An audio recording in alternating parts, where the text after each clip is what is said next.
여러분, 안녕하세요. 만약에 정말 중요한 연설을 준비해야 하는데 주어진 시간이 딱 10분뿐이라면 어떨 것 같으세요? 거의 불가능해 보이죠? 그런데 오늘은 바로 이 10분이라는 제약을 통해 오히려 커뮤니케이션의 본질을 꿰뚫는 아주 혁신적인 방법에 대해 이야기 나눠보려고 합니다. 10분 설교 완성이라는 책에서 던지는 이 도발적인 질문, 여러분은 어떻게 생각하세요? 언뜻 듣기에는 글쎄요, 엉망진창으로 가는 지름길처럼 들리기도 하고 아니면 혹시 천재적인 발상일 수도 있겠다 싶기도 하죠. 오늘 이 방법 한번 제대로 파헤쳐 보겠습니다. 자, 그럼 도대체 왜 10분이라는 이런 제약이 필요한 걸까요? 이게 어떤 문제를 해결하기 위한 건지. 바로 이 시대를 살아가는 우리 모두가 한 번쯤 겪어봤을 법한 그런 딜레마에서 시작합니다. 바로 깊이와 시간 사이의 딜레마죠. 보시면 연설가의 현실과 청중의 현실이 딱 부딪히는 지점이 있어요.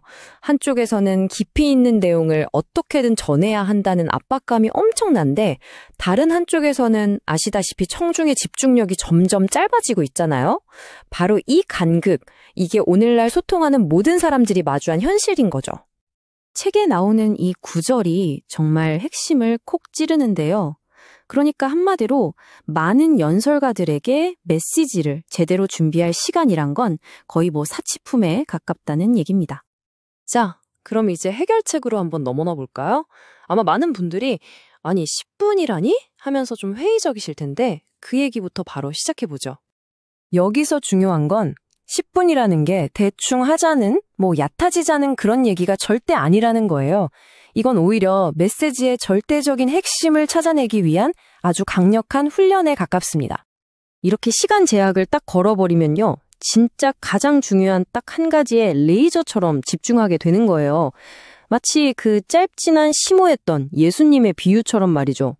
쓸데없는 군더더기는 싹 걷어내고 정말 본질만 남기는 거죠. 자, 그럼 이 방법이 구체적으로 어떻게 작동하는지 그 핵심으로 한번 뛰어들어 보겠습니다. 모든 건 바로 이 개념이라는 걸 중심으로 만들어지거든요. 그럼 개념 설교가 뭐냐? 아주 간단해요. 여러 가지를 막 나열하는 대신 단 하나의 정말 강력하고 기억에 남는 아이디어를 중심으로 메시지를 만드는 겁니다. 청중에게 딱 하나만은 확실하게 전달하겠다, 이런 거죠. 그럼 개념이 대체 뭘까요? 바로 이런 것들입니다. 기쁨, 감사, 기도, 용서, 화면에 보이는 것처럼요. 여러분이 전하려는 메시지나 텍스트 속에서 이런 핵심 개념 하나를 딱 발견하는 순간 그게 바로 전체 메시지를 단단하게 붙잡아주는 닻이 되는 겁니다. 자, 이제 이 개념을 찾았다고 칩시다. 그럼 이걸 어떻게 하나의 완성된 메시지로 만드느냐? 책에서 제시하는 아주 실용적인 7단계 레시피를 한번 살펴보겠습니다. 이 7단계 프레임워크를 보시면 이게 막막했던 아이디어 구상 과정을 정말 누구나 따라할 수 있는 명확한 길로 바꿔주는 걸 볼 수 있어요. 먼저 핵심 개념을 찾고요. 1단계. 그 다음에 그 개념이 뭔지 명확하게 설명을 해줍니다. 2단계. 그리고 왜 이게 중요한지 청중을 설득하는 거죠. 3단계. 이런 식으로 차근차근 나아가는 거예요. 이 복잡한 준비 과정을 하나의 체계적인 레시피로 딱 정리해주는 거죠. 앞에서 아이디어를 막 쏟아냈잖아요. 그걸 마인드맵으로 정리하고 나면 4단계, 이제 그 생각들을 논리적으로 엮어줄 차례입니다. 그때 쓰는 게 바로 이 4가지 흐름 구조예요. 5단계, 보세요. 이게 뭔가요? 라고 먼저 정의를 내려주고 왜 중요한가요? 그 이유를 설명하고 만약 이걸 안 하면 어떻게 되죠? 하고 경고도 한번 해주고 마지막으로 그럼 우리는 어떻게 해야 할까요? 구체적인 방법을 딱 제시해주는 거죠. 이 흐름을 따라가다 보면 청중들은 자연스럽게 설득될 수밖에 없어요. 자, 이렇게 뼈대를 다 만들었으면 이제 살을 붙여서 원고를 써야겠죠. 6단계. 이때 정말 유용한 도구가 바로 이 PRP 기법입니다. 포인트, 요점을 먼저 딱 말하고 reason, 이유를 설명하고 example, 구체적인 예시를 들어주고 마지막으로 다시 한번 포인트, 요점을 강조하는 거죠. 정말 간단하고 명쾌하지 않나요? 글쓰기가 훨씬 쉬워집니다. 자, 그런데요.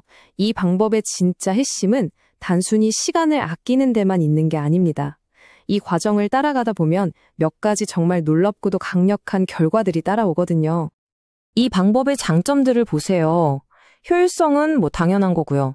그보다 더 깊은 것들이 있어요. 본질을 찾아내려고 애쓰다 보면 내가 전하려는 자료랑 훨씬 더 깊고 진솔한 관계를 맺게 되고요.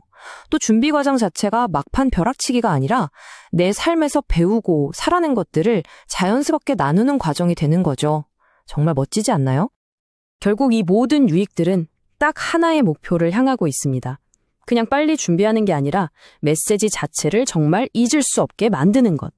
그러니까 준비 시간을 줄인다는 그 제약이 오히려 듣는 사람에게는 더 강력하고 기억에 남는 메시지를 선물하게 된다는 거죠. 이야, 이게 바로 이 방법이 가진 역설의 힘입니다. 마지막으로 이 질문을 여러분께 한번 던져보고 싶습니다. 만약에요, 여러분의 시간을 가장 크게 제약하는 바로 그것이 사실은 여러분의 가장 영향력 있는 작업을 위한 열쇠라면 어떨까요? 제약을 한계가 아니라 오히려 창의성과 집중력을 폭발시키는 촉매제로 바라볼 수 있다는 거죠. 여러분의 가장 큰 제약은 무엇인가요? 그리고 그것이 어떻게 여러분의 가장 큰 강점이 될 수 있을까요? 한 번쯤 깊이 생각해 보시면 정말 좋을 것 같습니다.